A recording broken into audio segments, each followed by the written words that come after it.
All right, what's up, guys? Let's talk about Priority Survive. I didn't think I was going to do a review for this game, but I figured just for posterity's sake and because I've done a review for every other game and even every other Brood War campaign that I played that was finished, Reboot Station, I figured I might as well throw this one out there as well. So Priority Survive, made in 2009 or 2008, I don't know. I can't be bothered to look up dates for this kind of thing.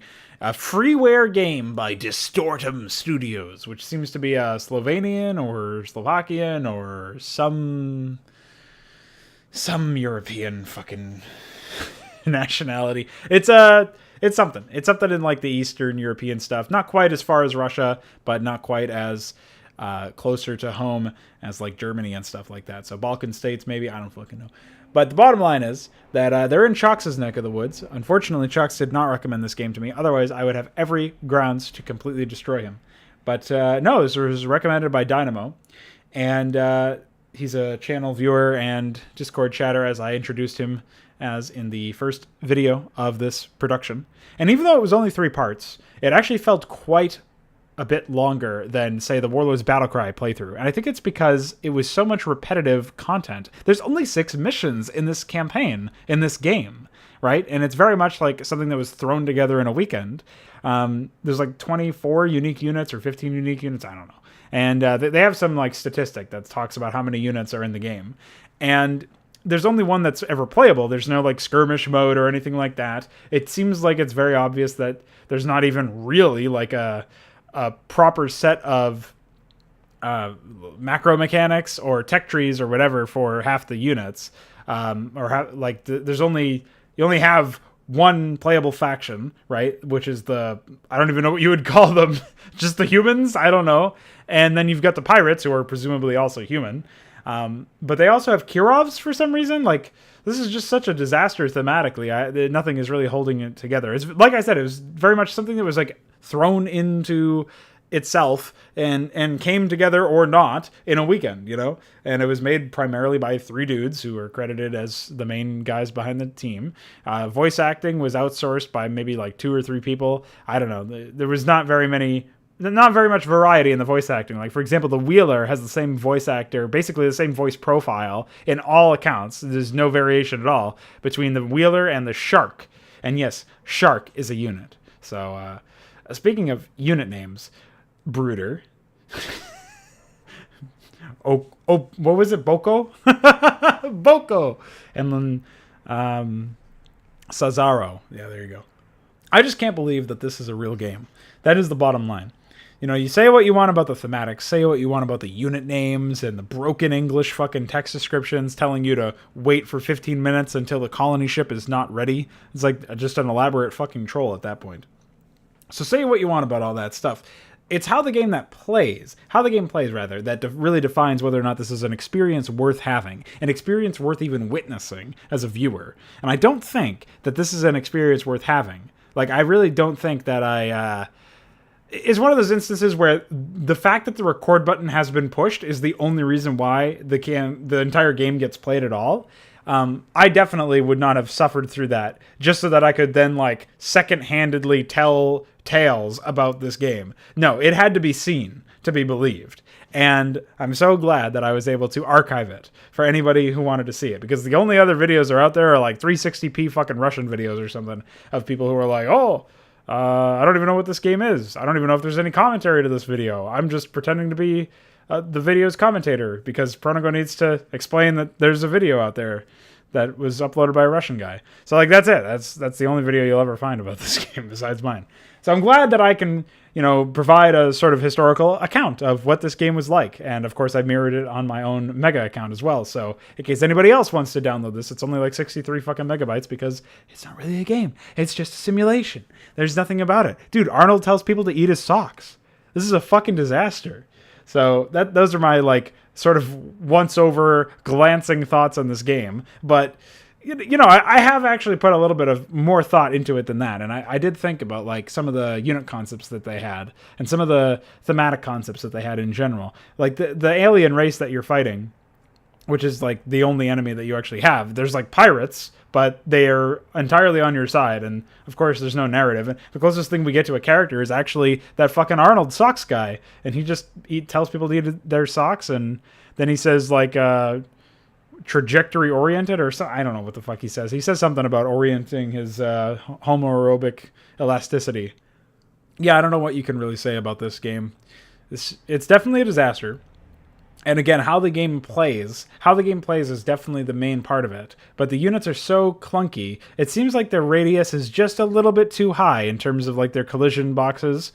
At the very least, it was 2D, which is something that I didn't even think about, but Dynamo did point it out to me. This is a 2D game. Wow. So they got that right. They figured out that RTSs don't need to be 3D. So points for that. But that's it. That's like the only positive thing you can say about this whole thing. Like some of the graphics are okay if we were back in like fucking 1980. But for the most part, I think that the graphical fidelity definitely wasn't good for its time, let alone for now. The user interface is abhorrent and really it like interferes with the player's ability to interface with the game. Oddly enough, it's not just that it's like clunky or unresponsive, or it just doesn't really feel like it explains very much to you. It's actually that it inhibits your ability to do anything. You have to press shift to toggle being able to select. Now, I don't know if they thought that this was going to be a revolutionary market trend that was going to change how games were developed in the future, but nobody ever does that. This is a game that really bucks a bunch of trends for no good reason, doesn't offer any proper substitutions or replacements for the trends that they're bucking. It just says, well, buck you. And so I say to this game, buck you. I have no sleep. I don't know if you can tell.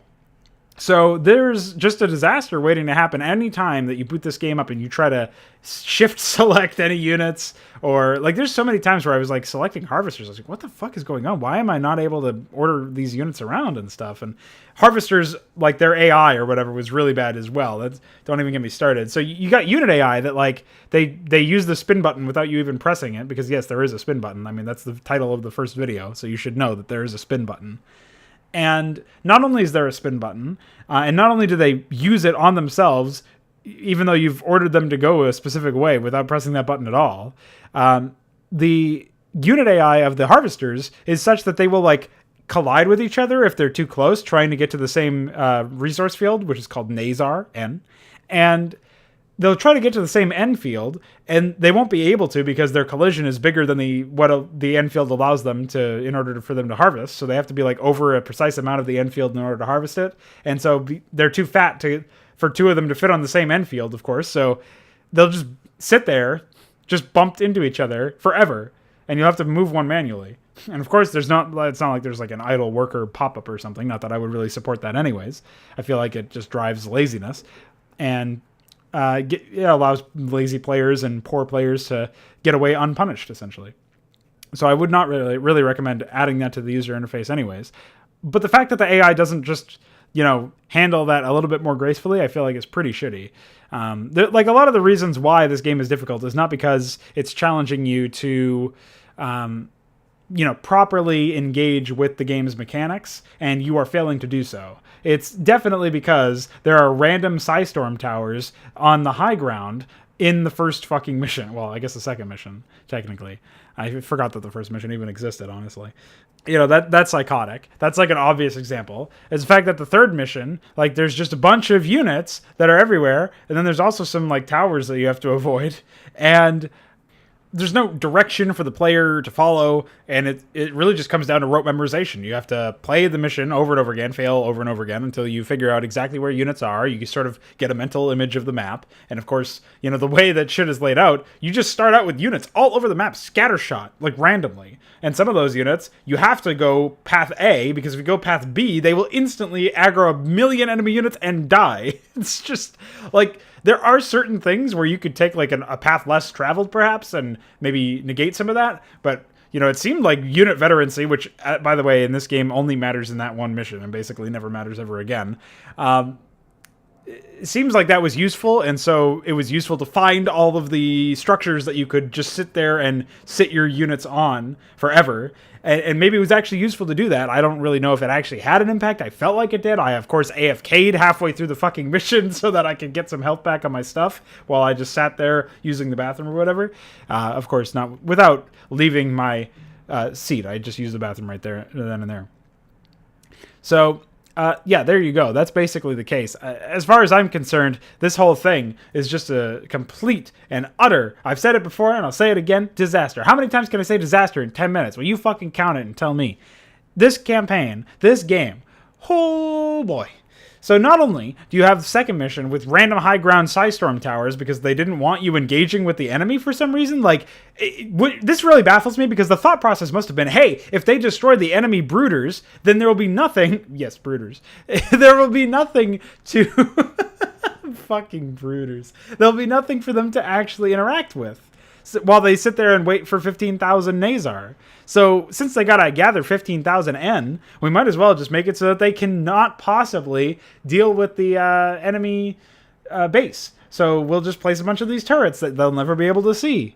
Like, okay, for one, how the fuck did they even build those there? I guess shit just fucking happens in this game. You never see the AI actually build anything, by the way. They just have a bunch of stuff replaced. So that's just disgusting by itself. Then you have this issue of, okay, your issue, the issue that this stuff purportedly solves is that we have no interactivity if we wipe out the enemy base. Well, we can't interact with the enemy base, and the enemies start breaking when they attack anyways, so they're not interacting with us. So there's literally no interaction anyways. We still have to sit here and wait for 15,000 N, except we can't harvest some of these fields because our harvesters will get fucking destroyed by towers. Wow, good one. You really solved that conundrum. It's like, that's like the most fucking stupid, short-sighted way you could solve that problem that I could possibly think of. Like, the only other way to make it worse would be like, if as they were destroying your army with these fucking massive splashes of areas that you can't even fucking tell what's happening because you can't see what is attacking you. You've no conception of what is possibly attacking you. Like, it's so ass backwards. There's no gameplay reading, no gameplay direction at all. So it would have to be worse than that. It would have to also insult your mother and, like, say gay jokes or something at the same time to piss off everybody simultaneously. Because you have people who just sit there and you're like, well, that's fine. I mean, what else are you going to do? You just got to place fucking turrets. But then they'd get upset because you made a gay joke and insulted their mother. Actually, they'd probably be happy that you insulted their mother, but then conflicted because, you insulted my mother who's, like, supporting white patriarchy with nuclear families.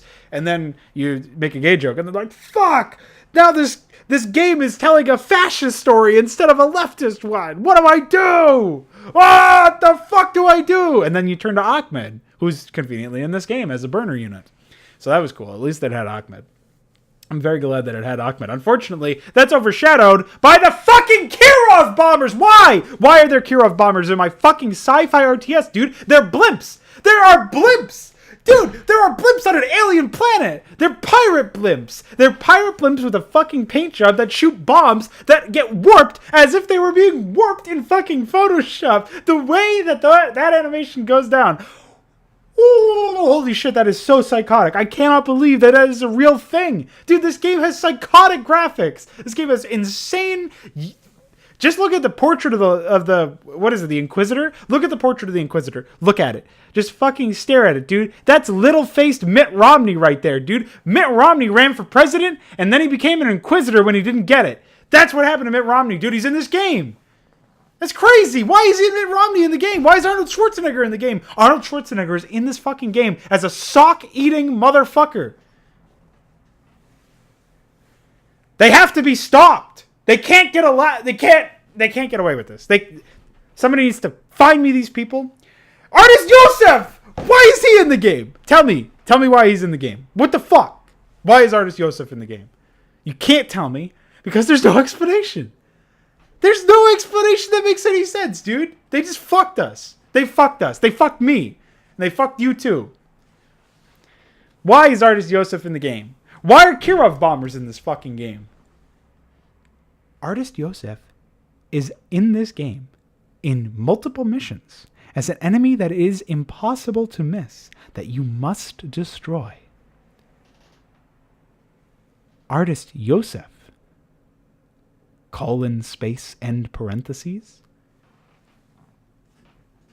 Why? Seriously? Can anybody fucking tell me why? No, nobody can. Not even artist Yosef can. It wasn't even his idea. He didn't even fucking do that. This is somebody else.